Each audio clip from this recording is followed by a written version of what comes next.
Email registratsiya qilish uchun aeroportda bojxona deklaratsiyasini to'g'ri to'ldirishda va oson to'ldirish yo'lini ko'rsatamiz. Juda ko'pchilik noto'g'ri to'ldiryapti, qiynalyapti to'ldirgani. Shuni noto'g'ri to'ldirsangiz 1 milliondan 10 milliongacha telefoningizga qarab qimmat pul to'lashingiz mumkin. Email registratsiya qilayotganda. Bu videoni saqlab qo'ying yoki chet eldan telefon olib kelayotgan tanishingizga jo'natib qo'ying. Juda foydali, kerak bo'ladi. Va obuna bo'lib qo'ying. Keyingi videoyimiz ular belgilangan qimmat narxda emas, o'zingiz joyida olgan arzon narxingizda registratsiya qilishni ko'rsatamiz.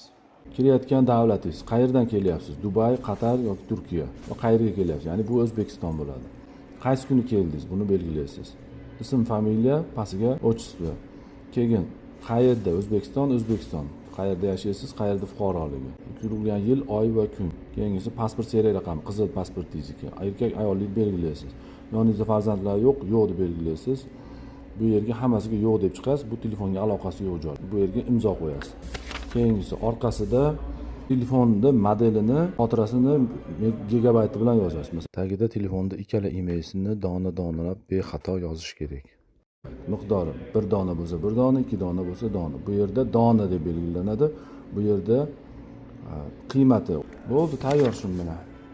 Ko'rinish shunaqa bo'ladi. Oldi va orqasi. Bu ma'lumotlar to'qimi, misol uchun